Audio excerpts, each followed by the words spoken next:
एक व्यक्ति था, उसके गुरु एक सन्यासी थे। वह व्यक्ति दुनियादारी से ऊब गया था। वह अपने गुरु की तरह ही मोह माया छोड़कर सन्यासी बनना चाहता था।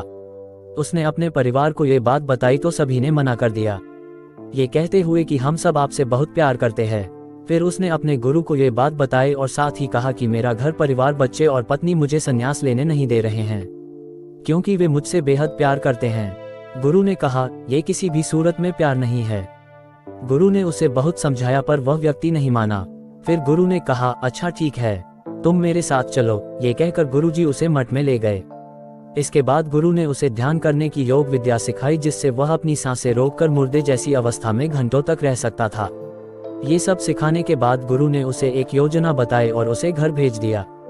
दूसरे दिन वह व्यक्ति अपने घर पर मुर्दा पाया गया।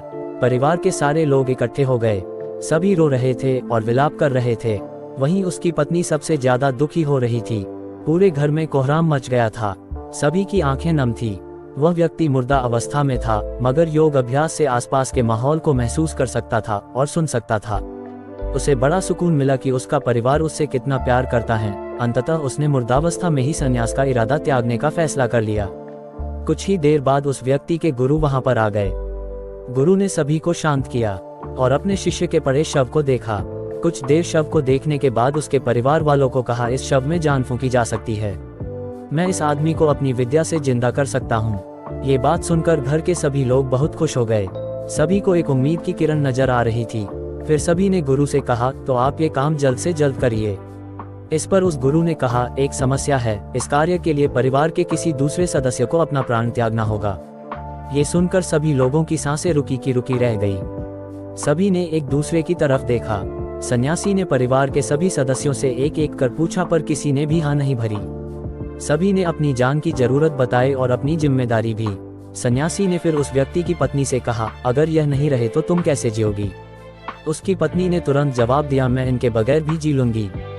गुरु ने उस व्यक्ति के बच्चों से भी यही सवाल किया। उनका भी जवाब ना ही था। फिर यही सवाल उस व्यक्ति के माता पिता से किया। उनका भी जवाब एक ही था। इसके बाद गुरु उस व्यक्ति के शव के पास आए और बोले, हे शिष्य, तुम उठ खड़े हो जाओ। वह व्यक्ति उठकर बैठ गया। फिर उसके गुरु वहां से जाने लगे। उसने अपने गुरु को रोका और गुरु से कहा, मैं भी आपके साथ चलता हूँ। अब उस व्यक्ति को समझ में आ गया था कि उसकी जरूरत उसके घर में कितनी है। अब वह एक पल भी अपने घर में रहना नहीं चाहता था। साथियों, इस कहानी से हमें ये सीख मिलती है कि हमारे होने न होने से किसी पर ज्यादा कुछ फर्क नहीं पड़ता। दोस्तों, अगर आप हमसे पहली बार मिले हो तो चैनल को लाइक और सब्सक्राइब करना मत भूलना, ताकि हमारी मुलाकात दोबारा हो सके। अपना कीमती समय देने के लिए धन्यवाद।